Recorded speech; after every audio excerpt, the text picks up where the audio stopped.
Assalamualaikum warahmatullahi wabarakatuh. Selamat bertemu kembali dengan saya, Siti Malihatun Badriah. Kali ini saya akan membahas mengenai pengalihan jaminan fidusia dan pengalihan benda objek jaminan fidusia. Antara pengalihan fidusia dan pengalihan objek jaminan fidusia ini adalah dua hal yang berbeda. Kenapa saya satukan dalam satu pembahasan? Ini supaya terlihat sekali perbedaannya. Pertama akan saya bahas mengenai pengalihan jaminan fidusia. Jaminan fidusia merupakan perjanjian asesor atau perjanjian tambahan dari perjanjian pokok. Karena sifatnya asesor, maka apabila perjanjian pokok beralih kepada pihak lain, misalnya ada perjanjian utang piutang, kemudian kreditur menjual atau mengalihkan piutangnya kepada pihak lain, maka dalam hal ini, piutang yang dilekati dengan jaminan fidusia tersebut, karena jaminan fidusia sifatnya asesor, ikut pula beralih kepada kreditor baru. Nah, peralihan piutang dari kreditor lama kepada kreditor baru ini mengakibatkan beralihnya demi hukum jaminan fidusia sebagai perjanjian asesor. Nah, peralihan jaminan fidusia ini kepada kreditor baru diberitahukan kepada pemberi fidusia dan kemudian didaftarkan oleh penerima fidusia atau kreditor baru. Jadi di sini karena beralih kepada pihak lain, jaminan fidusia tersebut beralih kepada kreditor baru, maka kemudian didaftarkan oleh kreditor baru tersebut. Nah, sekarang peralihan jaminan fidusia, pendaftaran peralihan jaminan fidusia dilakukan secara elektronik. Nah, itu mengenai peralihan jaminan fidusia. Sekarang selanjutnya akan kita bahas mengenai peralihan objek jaminan fidusia. Mengenai peralihan benda yang menjadi objek jaminan fidusia, ini kita harus melihat dua hal, yaitu benda yang menjadi objek jaminan fidusia yang berupa benda inventore atau benda dagangan, dan benda yang bukan benda inventore atau bukan benda dagangan. Kalau benda yang menjadi objek jaminan fidusia adalah benda inventore atau benda dagangan, maka pada prinsipnya boleh dialihkan kepada pihak lain. Benda objek jaminan fidusia yang berupa benda inventore itu boleh atau dapat dialihkan kepada pihak lain. Karena namanya benda dagangan, maka fungsinya adalah untuk diperdagangkan, untuk diperjualbelikan, dialihkan kepada pihak lain. Maka dalam hal ini, kalau benda inventore menjadi objek jaminan fidusia, maka bisa dialihkan kepada pihak lain.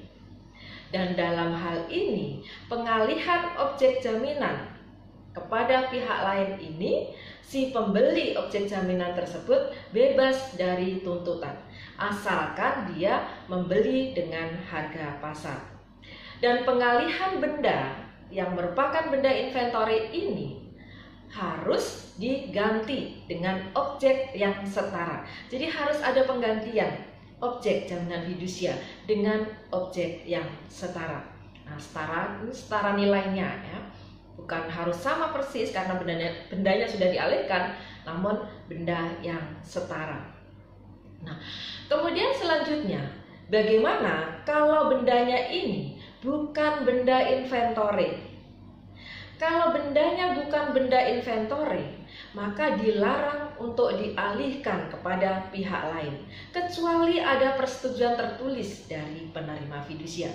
Jadi seperti halnya jaminan pada umumnya, bahwa benda yang menjadi objek jaminan fidusia prinsipnya tidak boleh dialihkan kepada pihak lain.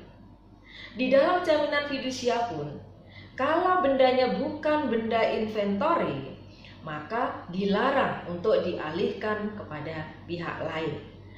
Nah, hal ini dalam pasal 23 ayat 2 Undang-Undang Jaminan Fidusia, di situ disebutkan bahwa pemberi fidusia dilarang mengalihkan, menggadaikan, atau menyewakan kepada pihak lain benda yang menjadi objek jaminan fidusia yang tidak merupakan benda persediaan, kecuali dengan persetujuan tertulis dari si penerima fidusia.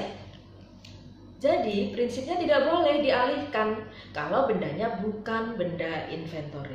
Itulah bedanya antara benda inventory dan benda yang bukan benda inventory apabila dijaminkan atau menjadi objek jaminan fidusia. Kalau benda inventory atau benda dagangan, maka bisa dialihkan kepada pihak lain. Namun kalau bendanya bukan benda inventory, maka tidak boleh dialihkan kepada pihak lain. Benda yang menjadi objek jaminan fidusia ini dilarang untuk dialihkan kepada pihak lain kecuali ada persetujuan tertulis dari penerima fidusia. Nah, itulah benda yang menjadi objek jaminan fidusia, ya. Nah, bahkan kalau benda ini bukan benda inventory, jika dialihkan kepada pihak lain, ya, tanpa persetujuan tertulis dari penerima fidusia, maka bisa dikenai juga dengan sanksi pidana. Nah, itulah mengenai pengalihan jaminan fidusia dan pengalihan benda objek jaminan fidusia. Jadi dua hal yang berbeda, sangat berbeda.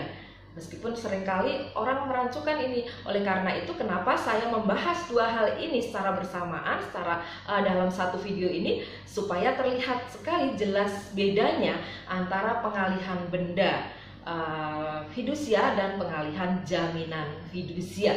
Nah, pengalihan benda fidusia pun ini ada bedanya antara benda yang bukan benda inventory dan benda yang benda inventory.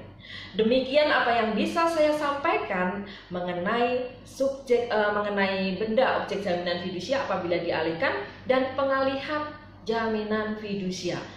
Demikian apa yang bisa saya sampaikan. Terima kasih atas perhatian teman-teman semua, para pemirsa semuanya. Jangan lupa subscribe dan bunyikan juga loncengnya supaya selalu mendapat update video-video terbaru saya. Terima kasih. Wassalamualaikum warahmatullahi wabarakatuh.